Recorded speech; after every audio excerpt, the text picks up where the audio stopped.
The silent departure. The empty chair. Ambassador Thelrian of the Vorathian Collective arrived at the Grand Council chamber exactly on schedule, as he had done for the past 47 cycles. His 4 eyes scanned the massive circular room with its floating platforms and holographic displays. Everything appeared normal. The crystalline walls hummed with contained energy. The central platform glowed with soft blue light. Representatives from 16 different species were already taking their positions, their various forms of communication filling the air with clicks, hums, and carefully modulated frequencies. But something felt wrong. Thelrian's sensory stalks twitched as he moved toward his designated platform. It took him a moment to identify what bothered him. Then he saw it. The human platform was empty. Not just empty. Dark.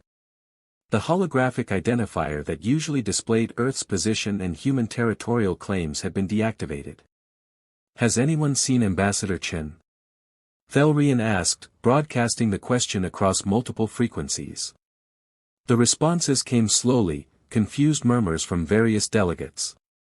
No one had seen the human representative. No one had received any communication about an absence. More concerning, no one could remember the last time a human delegate had missed a council session.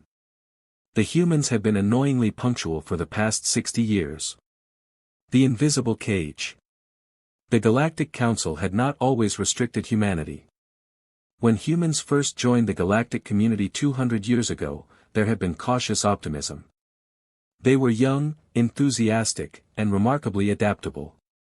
But that adaptability soon became a problem. Humans learned too quickly. They asked too many questions. They looked at ancient technologies and found ways to improve them. They studied for months what should have taken decades to understand. Within 50 years of first contact, human corporations were competing with companies that had existed for millennia. Human scientists were publishing papers that challenged theories considered settled for eons. The Council had responded the way all bureaucracies respond to disruption. They created regulations. First came the technology restrictions. Humans could only use approved designs for faster-than-light travel. They could only settle in designated zones. They needed permits for advanced research, licenses for certain manufacturing processes, approval for expansion beyond their allocated territories. The humans complied without complaint. They filled out the forms. They attended the meetings. They followed every rule precisely. Some council members found this suspicious, but most were simply relieved. The disruptive newcomers had been domesticated, integrated into the proper order of galactic civilization. Ambassador Thelrian had watched this happen with mixed feelings. He had been one of the few voices arguing for less restriction, warning that talented species needed room to grow. But he had been overruled. The Council's decision was final. Humanity would develop at an approved pace, following approved methods, becoming just another member species with no special privileges or freedoms. Over the decades, humans had faded into the background of council politics. They rarely spoke during sessions. They never pushed for changes. They simply existed, quiet and unremarkable, exactly as the council preferred. Now, staring at that empty platform, Thelrian felt the first cold touch of fear. The ghost systems. The investigation began within hours. Council security forces dispatched ships to human territories across 3 sectors. What they found defied all reasonable explanation. The planets were empty. All of them. Earth, humanity's birth world, stood silent. Its cities remained intact, power systems still functioning, but completely devoid of people. The International Space Station orbited as it always had, its lights on, its computers running automated routines, but its corridors were empty. Mars' colony showed the same pattern. 3 million humans had lived there. Now there were none. The hydroponic gardens still grew food. The atmospheric processors still hummed. The schools, hospitals, homes, and workshops stood ready for occupants who had vanished completely. The same scene repeated across every human settlement. 14 colony worlds, 200 space stations, countless mining operations and research facilities. All abandoned. All still functioning. All absolutely empty of human life. Commander Vexlar of the Council Security Fleet stood in the center of New Boston, Earth's largest remaining city, and tried to understand what he was seeing. The streets were clean. Vehicles sat in orderly rows. Shops displayed merchandise behind unbroken windows. There were no signs of panic, no evidence of evacuation, no indication of what had happened to 8 billion people. "Sir," his scanner officer reported, "we're detecting something strange. All the automated systems are running, but they're all on countdown timers." "Countdown to what?" "We don't know. The timers all reach zero in approximately 6 days. Vexlar felt his combat instincts activate. "Get teams to every major human facility. I want to know what happens when those timers run out." But even as he gave the order, he suspected they were already too late. The price of dependence. The first system failures began in the Corathian sector, far from human territories. A major trade hub lost its primary communication array. Engineers arrived to find the problem in the quantum entanglement network, a human-designed upgrade installed 15 years ago. The original engineers had been human contractors. The documentation was in Earth languages. The replacement parts had been manufactured in human facilities. All of which no longer existed. Within days, similar failures cascaded across Council space.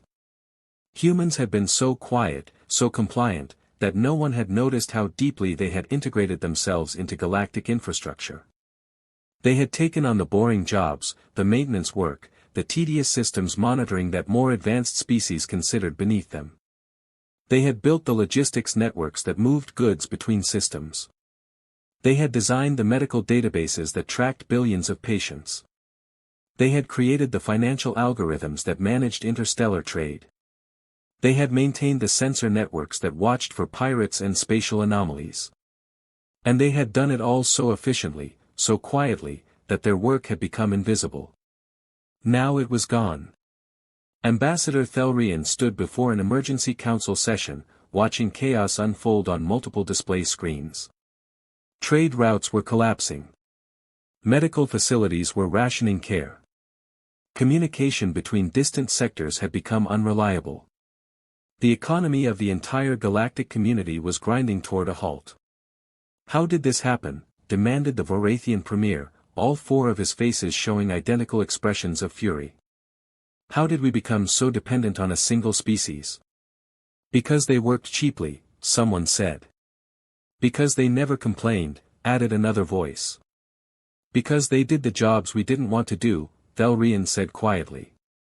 "And we took that for granted." The final message.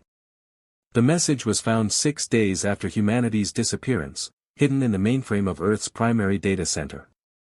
It activated automatically when the countdown timers reached zero, broadcasting simultaneously to every council facility in the galaxy. The message was simple.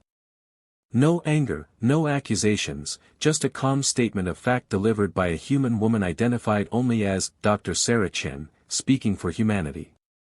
To the Galactic Council and all member species, we bid you farewell. For 60 years, we have lived under your restrictions. We have followed your rules. We have stayed within the boundaries you set for us. We have done this not because we agreed with your decisions, but because we understood that cooperation requires compromise. But we also understood something else. You did not want partners. You wanted servants. You wanted a species that would do the work you found tedious while never growing powerful enough to challenge your authority. You succeeded in creating that relationship. But you failed to understand a basic truth about humanity. We are explorers. We do not accept permanent cages, no matter how gilded they might be. The message paused. Dr. Chen's expression remained calm, almost gentle. While we followed your rules within your territory, we also worked beyond it. For 60 years, human ships have been exploring the regions you deemed too distant to matter. We found systems you never bothered to chart. We discovered resources you never thought to seek.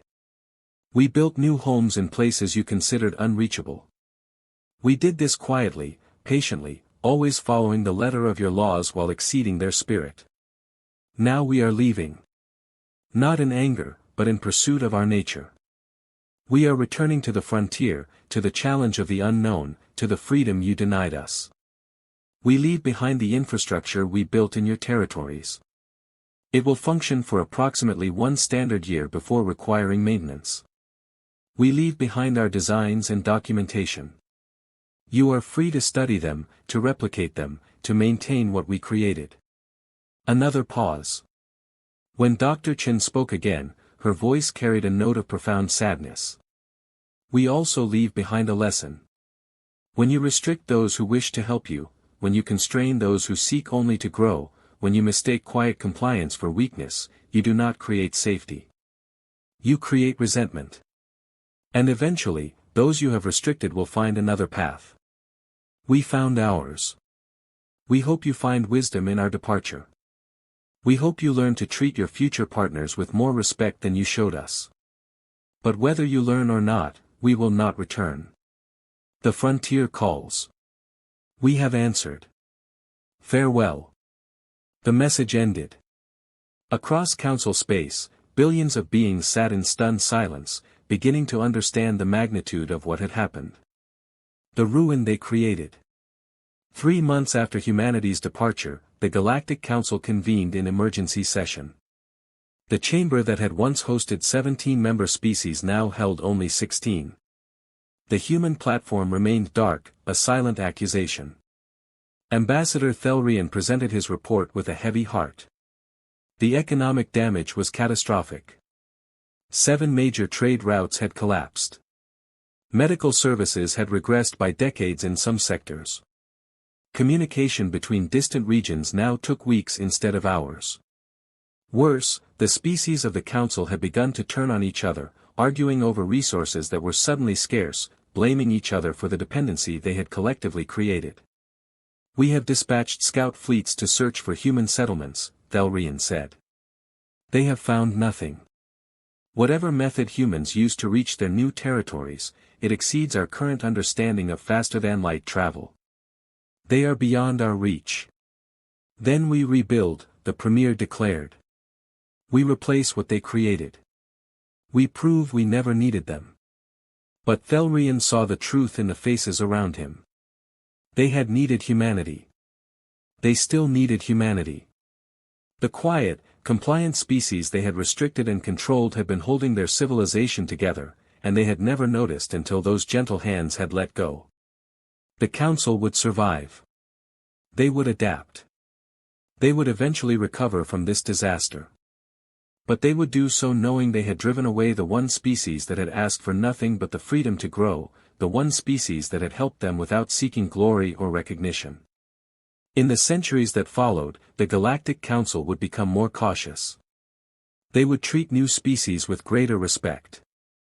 They would think carefully before imposing restrictions. But they would never forget the lesson humanity taught them. The lesson that patience is not weakness. That compliance is not surrender. That the quiet ones, the helpful ones, the ones you take for granted, might simply be waiting for the right moment to walk away. And when they do, you will finally understand what you lost. Somewhere beyond the edge of known space, humanity was building something new. Something the Council would never see. Something born of freedom and possibility and the infinite patience of a species that had learned to wait for exactly the right moment. They had left in silence. They had left in peace. And in doing so, they had struck a blow more devastating than any weapon could achieve. They had left the Council to face the ruin it had created.